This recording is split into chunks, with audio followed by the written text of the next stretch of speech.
Hi, my name is Bob Gardner and I live in Virginia Beach, Virginia. Over the last year, I've built a number of jigs using Microjig's Matchfit system for my table saw, my bandsaw, my drill press, and other tools. I'd like to give you a tour of my shop and to show you the various jigs and how I use them. The first jig I made using the Matchfit Dovetail system was this large capacity sled. It measures 27 inches deep by 40 inches wide. I used 3/4 inch plywood for all the parts of the sled, except for the runners, which are made out of hardwood. I made a pattern of dovetail slots 4 inches on center, and having the slots about 1 inch from the blade, 1.5 inches or so from the blade, has allowed me to make some very small component cuts safely. I also enlarged the slots on the front of the sled in order to allow the Matchfit clamps to be inserted. The sled has been used to make cabinets, drawers, and many other component parts. The stop block shown here allows me to make repeatable component cuts, and the zero clearance slots for the blade is useful for manually setting cuts. I've recently made this Microjig Ultimate sled. I pretty much followed the plans by Microjig, but did make some modifications. The first modification is the way the fence is attached to the base of the sled. The plan shows the fence being glued and screwed in. I instead used inset screws to attach the fence, and the hole from the top of the fence is a little larger than the bolt that is used to attach the fence to the sled, so fine adjustments can be made to square it up. I then used the 5-cut method by William Ng to square the fence, as well as checking with the Messina square. This sled is 30 inches by 20 inches deep. I've also added this small piece of wood at the front of the sled using the Matchfit hardware to hold the sled together when it's hanging on the wall. The sled has a stop block using the Matchfit Dovetail slots and hardware. The sled uses the zero play runners. They're shown here. I made 6 separate inserts for the various blades. I've also used, so far, I've used the 1/8 inch kerf and the 3/4 inch dado cuts, and I've got others available.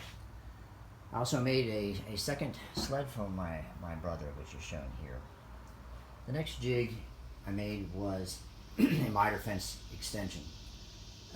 It has some of the same features as the 2 sleds I've already shown, such as the stop block using the Microjig hardware and the vertical slots to put Matchfit clamps in to hold pieces together.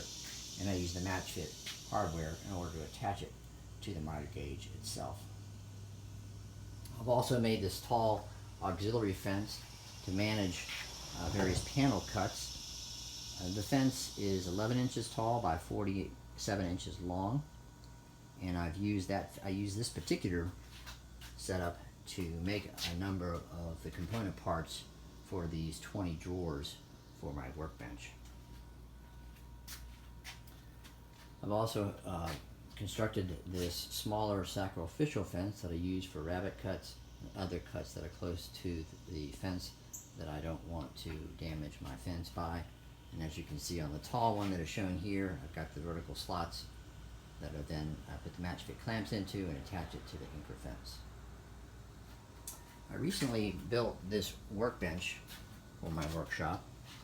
It's a 10-foot long workbench, and at the end of the workbench I've cut in a series of the Matchfit slots over about 45 inches of the workbench, which has really increased the versatility and use of the workbench.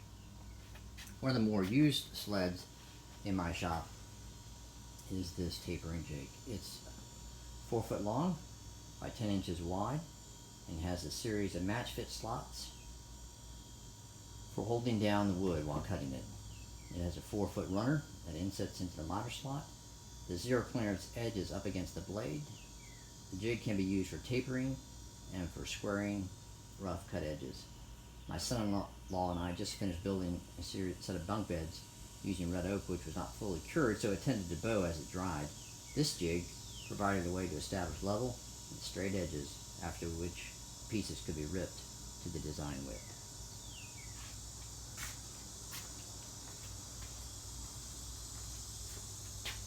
This last Matchfit fixture is my drill press tabletop, which has the Matchfit dovetail slots on the top and the bottom. The bottom slots are used for holding the table down to the metal drill press top, and the slots on the top are for the fence and for securing pieces to the table while drilling.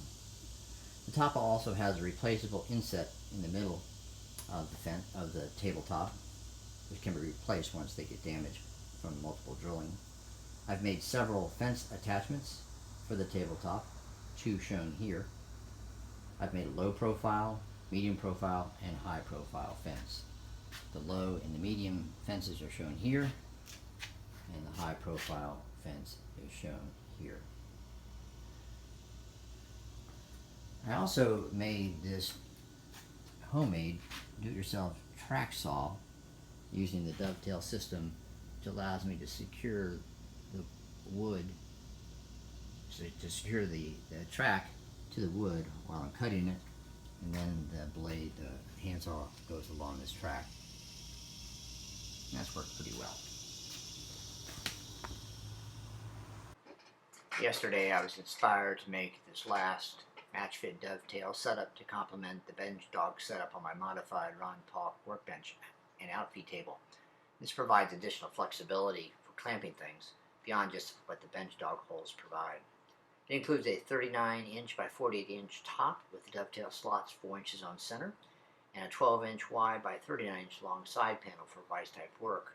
The top attaches with the dovetail clamps on the bottom of the top setup, and the side panels with 3/8-inch hex bolts through threaded inserts into my bench. I'm excited at the flexibility that this system will give me. I hope you have enjoyed the tour of my shop and the various applications I've made using Microjig's Matchfit system. Have a good day.